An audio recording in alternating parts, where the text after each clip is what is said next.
चलो टिंकू बेटा जल्दी करो, तुम्हें मासी के घर नहीं जाना क्या? हाँ मामा, बस मैं ताबे ले आऊँ। जल्दी करो बेटा, नहीं तो बस निकल जाएगी। मोमी चिड़िया थोड़े दिनों के लिए अपनी बहन के घर जा रही थी। तभी उसे रास्ते में कालू कौवा रोक लेता है। अरे मम्मी, तुम कहाँ जा रही हो? कालू भैया, मैं थोड़े दिनों के लिए अपनी बहन के घर जा रही हूँ। काफी दिनों से मुझे फुर्सत नहीं मिली। अच्छा, ठीक है, लेकिन जल्दी वापस आ जाना। याद है ना, मेरे बेटे की सालगिरह है। जी कालू भैया, मुझे याद है, मैं जल्दी ही आ जाऊंगी।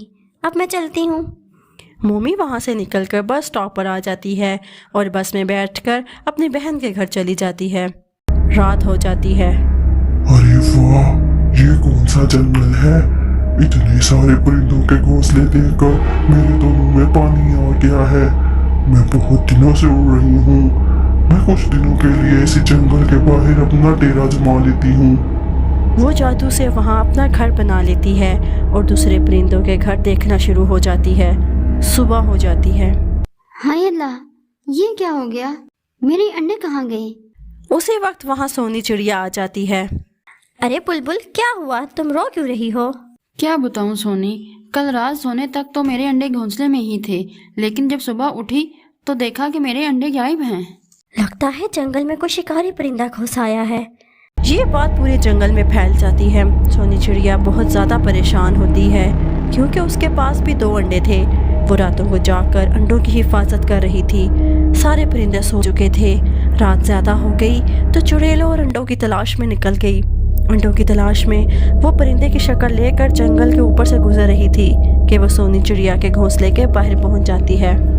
मुझे इस घोंसले से अंडों की खुशबू आ रही है। चुड़ैल घोंसले के अंदर देखती है तो सोनी चिड़िया अंडों को परों के नीचे लेकर बैठी होती है। अरे आधी रात हो गई है, ये चिड़िया अभी भी जागी हुई है। मुझे इसे अपने जादू से काबू में करना होगा। चुड़ैल सोनी को अपने काबू में कर लेती है और उसके अंडे उठा लेती है।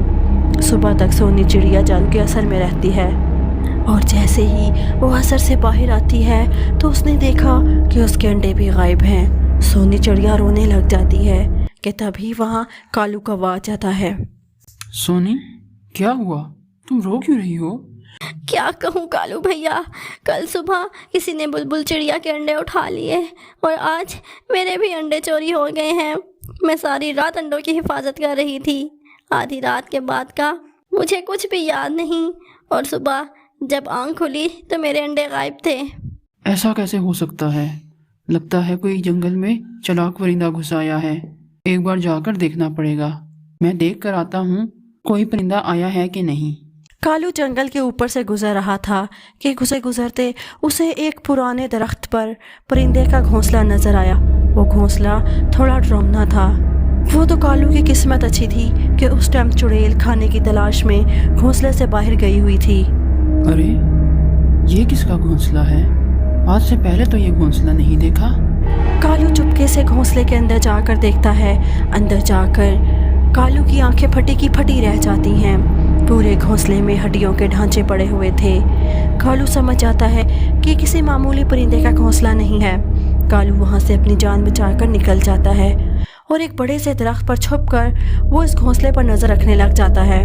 आहिस्ता आहिस्ता शाम होने लग जाती है और वो चुड़ैल परिंदा अपने घोंसले में वापस आ जाती है। घोंसले के पास आते ही वो चुड़ैल बन जाती है। ये सब नज़ारा कालू पास के दरख्त पर बैठकर देख रहा था।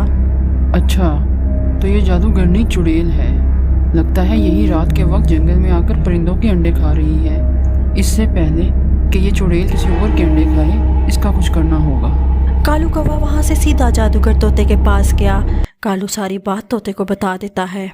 बॉस, इतनी सी बात, रुको मैं भी तुम्हें इसका हल बताता हूँ। जादूगर तोता जल्दी से अपनी पोटली से बड़ा सा अंडा निकाल लेता है। कौवे, मेरी बात आराम से सुनो। ये कोई मामूली अंडा नहीं है, ये एक जादुई अंडा है। अब तुम्हें सिर्फ एक काम करना होगा कि कैसे भी करके उस चुड़ैल को इस अंडे के पास लाना होगा, तो ये चुड़ैल इस अंडे में कैद हो जाएगी। इसको इस अंडे के पास कैसे लेके आना है, ये मैं अच्छे से जानता हूँ। आप एक काम करें कि आप छुप जाएं। मैं कुछ करके इस चुड़ैल को इस अंडे तक लाता हूँ। जब वो इस अंडे के पास आएगी तो इसमें कैद हो जाएगी। अगर वो कैद ना हुई तो आप कोई जादू करके इसे कैद कर देना। हाँ ठीक है, अब तुम जल्दी से जाओ और उसे लेकर आओ। रात हो गई थी, सब सो गए थे। इधर कालू चुड़ैल के घोंसले के पास जाता है और बड़बड़ाने लगता है। सुना है यहाँ नज़दीक एक दरख्त के पास शुतुरमुर्ग ने अंडा दिया है। शुतुरमुर्ग का अंडा होता भी बहुत बड़ा है और मज़े का भी होता है।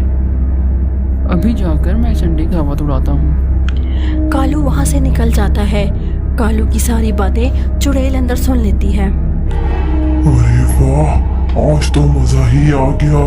कितने दिन हो गए मैंने शुतुरमुर्ग का अंडा नहीं खाया। इससे पहले कि ये मुस्तंगा शुतुरमुर्ग का अंडा खा ले, मैं पहले ही वहाँ चली जाती हूँ। चुड़ैल अपना रूप नहीं बदलती और कालू से पहले ही वहाँ पहुँच जाती है। जैसे ही उस अंडे को हाथ लगाती है, वो चुड़ैल उसमें कैद हो जाती है। ये कहानी अभी ख़त्म नहीं हुई। जानने के लिए इसका पार्ट 2 ज़रूर देखिएगा।